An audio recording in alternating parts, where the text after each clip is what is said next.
Don't come for Christmas, my mom said gently. We'll pretend we don't know you, my brother added. I didn't argue. But when his girlfriend saw my photo at the party, she broke up with him on the spot because she knew exactly who I was. I've been looking forward to it. Not in a big dramatic way, not like I had a countdown app or anything, but I cleared my schedule, bought ingredients for that rosemary stuffing they always ask for, even though they never remember I'm the one who makes it. Got a gift for everyone, including my brother, who once said gift cards were soulless, and then handed me one for 3 Christmases straight. I even bought a new sweater, forest green, simple. The kind you wear when you're trying to look festive without trying too hard. I had a bag packed and sitting by the door. I was ready. So when my phone rang 3 days before Christmas and I saw my brother's name, I assumed it was to coordinate carpooling or to ask if I could bring extra napkins, something normal. I wish, hey, he started that performative casual tone he uses when he's about to say something awful and wants you to think. Him for how nicely he phrased it. So, listen, Sienna's coming to Christmas, right? Tina, the new girlfriend. A photographer, chemist, something in Soho. I'd seen her tagged in exactly one family photo, and even in that, she looked like she glowed under better lighting than the rest of us. She's very into energy, he continued. Like the vibe of a room really matters to her. I stayed quiet, and with your work, sometimes it's kind of heavy. There was the word heavy. Not you're a brilliant doctor who works with elderly patients and improves quality of life where others give up. Just heavy. The human equivalent of a wet towel on his Instagram aesthetic. I just think for her sake, he said it might be better if you sat this one out. It's nothing personal, which is always code for it's absolutely personal. We just don't want to hear you complain about it. I think I mumbled something like, okay, I don't really remember. My ears were ringing a little. An hour later, my mom called because of course she did. That's the choreography.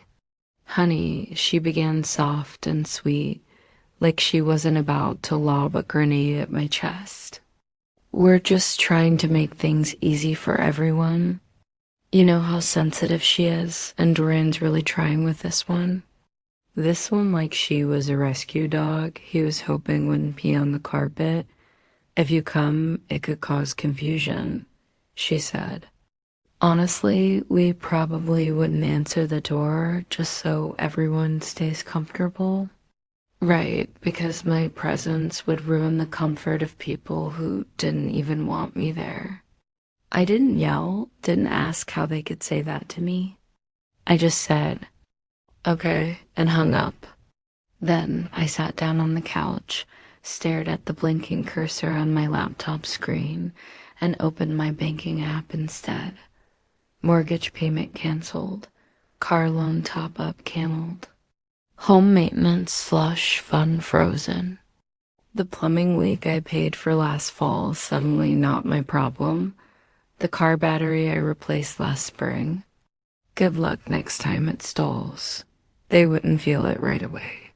That's the thing about being silently useful. No one notices until the silence. Cost them something, and I was done being useful. I didn't post about it. Didn't text anyone. I just turned off the tree lights in my apartment, packed away the gifts I had wrapped, and went to bed early alone on Christmas Eve. I thought that would be the worst part. Then the call came. It was the day after Christmas, mid-morning. I was in leggings and an oversized hoodie, eating a piece of cold toast and trying to convince myself I was fine. My mom's name flashed across the screen. I didn't pick up. She called again, then a text. Can you answer? You've done enough damage already. My stomach dropped. A few minutes later, my Aunt Sharon, the only relative who still sends birthday cards, called me. I answered. This time, her voice was hushed, almost stunned. What happened yesterday? She asked. They're saying you ruined Christmas, but you weren't even there. I blinked. I ruined it. Something happened with Sienna, she said. She left early. There was yelling, and then your name came up. That's all she knew. No details, just enough to light a match in my brain. And suddenly, I couldn't stop wondering, what did Sienna see? What did she hear? Why was I the one being blamed again for a disaster I hadn't even been invited to? I stared at my cold toast. And for the first time since that sweater went back on its hanger, I smiled. It's funny how family stories always sound like fairy tales when someone else tells them. Ask anyone in my family and they'll say Dorian was the golden boy. Brilliant, talented, sensitive, the miracle baby who came late after years of trying. I was the firstborn, the practice round, the quiet one who read too much and smiled too little. From the start, he could do no wrong. When he was 6 and drew on the living room wall with a permanent marker, it was expressive. When I broke a ceramic bowl trying to help set the table, it was clumsy, careless. You need to pay more attention. When he came home from school with a participation ribbon, it went on the fridge for a week. When I brought home a perfect report card, it went in a drawer. Once I left it on the kitchen table, hoping they'd ask about it, they didn't. They liked to tell people Dorian was artsy, that he had an eye for color, that he felt things deeply. I once found my sketchbook in the recycling bin under a stack of grocery ads. They said they thought it was scrap paper. I got straight into medical school, no gap year, no second tries. I remember walking into the dining room with my acceptance letter. My mom said, "Wow, that's intense. You'll have to be really careful not to get burned out." Meanwhile, Dorian switched majors 3 times and ended up dropping out halfway through his 3rd year to pursue creative direction. He moved back home. They turned my old room into his studio. That year, they threw him a party, a life re-entering. Party with balloons? I wasn't invited. There's a photo that lives in a frame on my parents' hallway. It's Dorian at age 23 holding a paintbrush and smiling like he just cured cancer. My mom once told a neighbor he was born to lead with vision. That same week, I published a paper in a medical journal about early intervention and memory loss. Number 1 in my family mentioned it. They used to call me too serious. "You're always working," they'd say. They never asked what I was working on. So when Christmas came and Sienna walked into that house, glowing, smiling, floating in like the second coming of Snow White, I wasn't surprised they tried to protect the illusion, and I wasn't shocked to hear how they talked about me. Aunt Sharon told me more in pieces, quietly, cautiously, like she knew it would sting, but figured I deserved to know. They called me difficult, said I never really got along with people, said I buried myself in dark things, that I lived in hospitals and talked like a robot. My brother apparently joked that I was basically death's intern. Someone else chimed, and that I probably kept syringes in my purse, that I couldn't go 10 minutes without talking about disease. They laughed. They passed around wine. Someone said she'd have made the party feel like a funeral. And then Sienna saw my photo. That part they didn't explain, only that the room went quiet, that Sienna went pale, that she put her glass down and asked, "Is this the sister you told me about? What followed?" They didn't say, but I got the picture. For once, someone saw, through the scripts, saw what I'd been trying to ignore for years, and the performance ended early. That's how I ruined Christmas, by not being there. 3 days passed before I got the voicemail. It wasn't from my mother or my brother or even my father, who only ever calls when he needs help understanding tech stuff, also known as email. It was from Sienna. Her voice was quieter than I remembered from that one Instagram video they sent me weeks ago. Less polished, less floaty, more human. "Hi, I'm so sorry to reach out like this. I got your number from your aunt. I needed to say something. I hope that's okay." There was a pause, a long one. I didn't know. I really didn't know who you were, but I recognized your photo. You treated my grandmother, Elma, years ago. She still talks about you. You didn't give up on her when every other doctor did. You were kind. You were present. You changed everything. Another pause. "I'm sorry about what happened and what was said about you. I had no idea. I just wanted you to know that I left because I couldn't pretend anymore." I listened to it twice, then again. And I'm not going to lie, I sat there in my kitchen, legs pulled up to my chest, and cried into a tea towel that smelled faintly like rosemary and bleach. Not because I was sad, but because for the first time in forever, someone saw me without being told how to see me first. Sienna didn't ask for anything, didn't suggest we talk again. She just acknowledged it, and that felt more healing than a 100 apologies for my own family ever could. But of course, they couldn't let that silence last. 2 days after the voicemail, I got a new call. This one from my mother. I almost let it go to voicemail. I should have. She didn't start with hello. Just launched right in like we'd been mid-conversation. "I don't know what you said to her, but now your brother's a mess. She's blocked his number. She won't talk to him. And now she's posted something online about being treated like garbage by the family of a woman she admires." There was a sound in the background, glass clinking. Either she was pacing in the kitchen or pouring herself a crisis glass of wine. Probably both. She tagged your photo. She added like I committed a war crime. I let her talk. Eventually, she reached the point. "We need you to speak to her. Just clarify that there was no bad intention, that she misunderstood." Right, as if I was the PR department. Now, the damage control specialist for the family that couldn't be bothered to let me through the front door. "She's ruining your brother's future," my mom said, quieter now. "His name is being dragged in those art circles she's part of. You know all that stuff in New York. He's being blacklisted."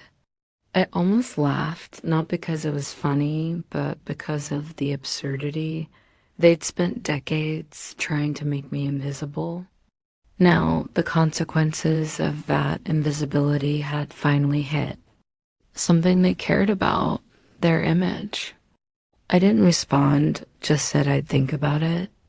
I didn't think about it. I was too busy reading Sienna's post. It wasn't dramatic. It wasn't cruel. It was just honest.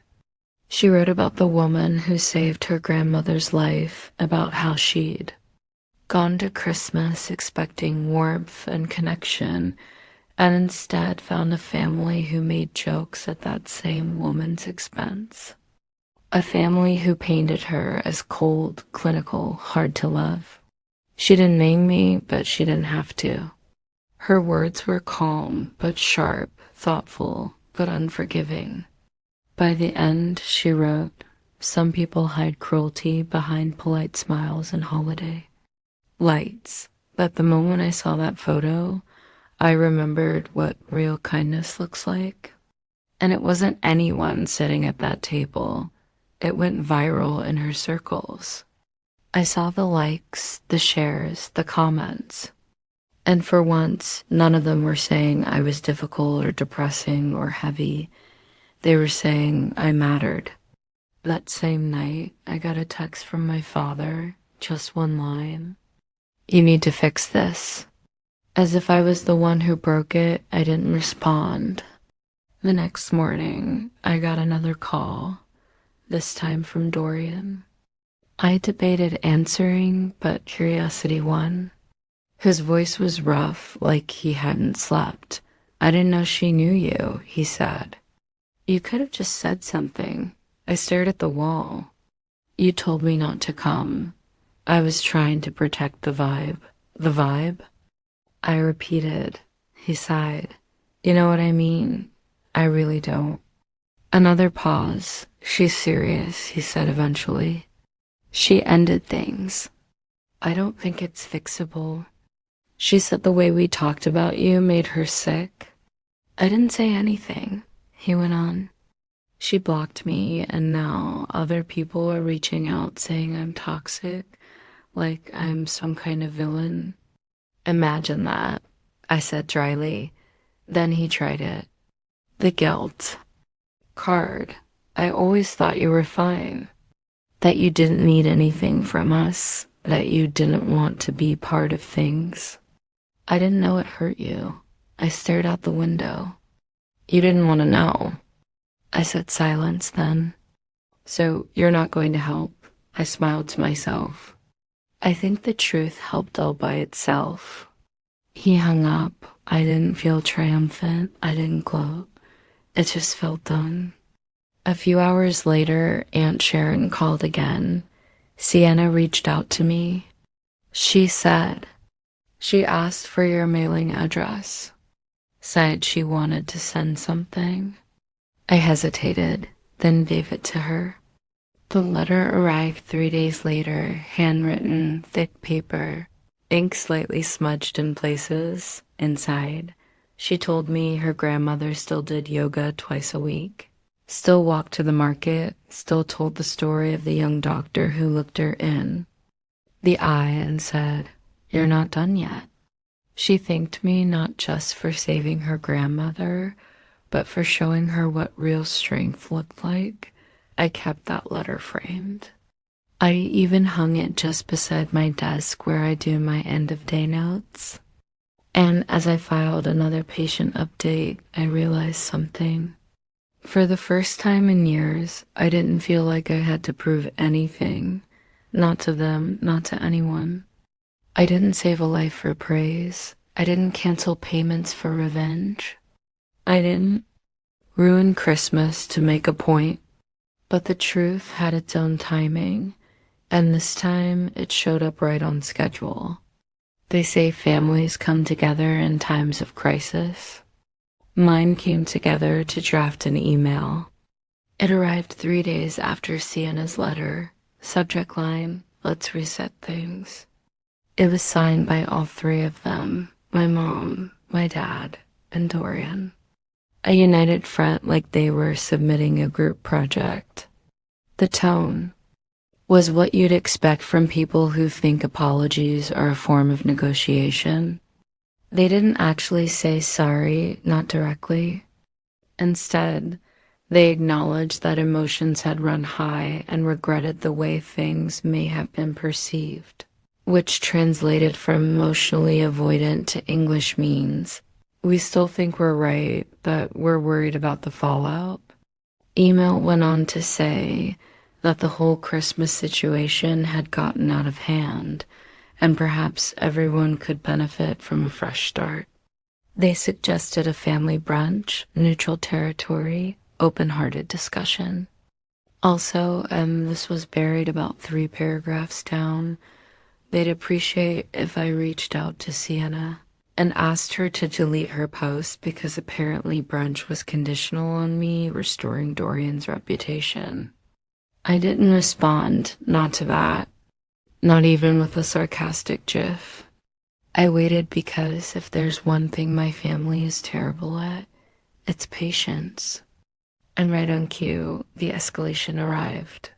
First, it was my dad calling one of my colleagues, someone he'd met at a fundraiser once, and asking if he could put in a word about how I'd been acting a bit emotionally unstable lately. Yes, he tried. To gaslight a hospital administrator into thinking his adult daughter was in need of supervision because his son got dumped. Thankfully, the administrator called me immediately, horrified, and apologized. So that bridge lit a match and walked away. Next came the group text to extended family cherry-picked versions of events. No mention of me being excluded. No mention of what was said about me. Just a lot of she's tearing the family apart and we're so worried about her mental state. It almost worked. I got 2 pity texts from cousins I hadn't spoken to in years. One even offered me a yoga retreat voucher just in case you're going through something. The final move was the most desperate, a visit. I was home on a Sunday afternoon when I heard the knock. I peeked through the peephole, and of course it was them, my parents and Dorian.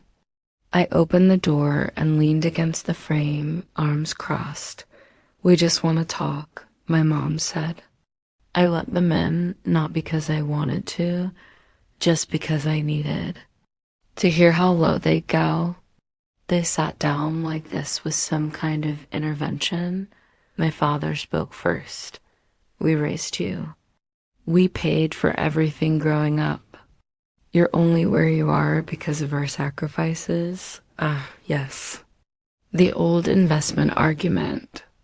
My mother followed up with, "We've made mistakes, but you've punished us enough. It's time to stop." And then, "Dorian, you're the only one who can fix this." Shay listened to you. I let it hang for a moment. Then I stood and walked to my desk. I pulled open the drawer where I kept all the records, payments I'd made, repairs I'd covered, the mortgage support, the car fund, the time I loaned them. $3,000 for that emergency dental surgery no one ever thanked me for. I laid out the printouts like evidence in a courtroom. "You want to talk about who owes what?" I said, "Because I can calculate interest if you'd like." My dad went red. "That's not what this is about." "Of course not," I said. "Because when I give, it's expected. But when I say no, suddenly I'm ungrateful." My mother's voice broke a little. "We're family, and you made it very clear I wasn't invited to be part of it," I said. "You excluded me, mocked me, lied about me. And now that the optics are bad, suddenly I matter again." Dorian stood. "She's still in love with me. That's why she did this. It wasn't about you." I blinked. Took everything in me not to laugh, but instead I just tilted my head. "You really think she dumped you because she couldn't resist you?" I asked. "Not because you let a room full of people make fun of the doctor who saved her grandmother's life?" Silence. "That's right." I said, "I know now. She told me, sent me a letter. Turns out people remember who shows up when it matters." My mom looked down. My dad clenched his jaw. Dorian sat slowly like he finally realized the show was over. "I'm not asking for anything," I said, quieter now. "But I'm also not offering anything anymore. Not forgiveness, not money, not silence." They left without another word. That was 2 months ago. Since then, I've heard through Sharon that Dorian moved in with a friend, that his freelance gigs dried up, that his name doesn't open doors the way it used to. My parents put the house up for sale, couldn't afford the mortgage. Apparently, they're renting now, a smaller place, less guest rooms. I didn't do any of that. They did. They built a legacy on favoritism, disrespect, and convenience. And when it crumbled, they looked around for someone to blame. This time, I didn't step in to fix it. And that's what made all the difference. The other day, I walked into my office and found a small package on my desk. No note, just a box of chocolates and a sticky note with a tiny doodle of a sun. I knew who it was from, and for once, I let myself feel it. Peace, not revenge, not righteousness, just the quiet relief of having nothing left to prove. I don't know if they'll ever apologize, but I know I don't need them to because I built a life. They still don't understand, and it's the one place they can't follow me into. Not because I locked them out, but because they never learned how to knock. It's been a year now. I've blocked their numbers, their emails, even the group chat I was never really part of. Not out of spite, just peace. Because sometimes the kindest thing you can do for yourself is enforce a silence they can't interrupt. I didn't go no contact overnight, but once I saw things clearly, I never looked back. Have you ever had to cut someone off? Not out of anger, but because they left you no choice. Tell me in the comments. I'm listening.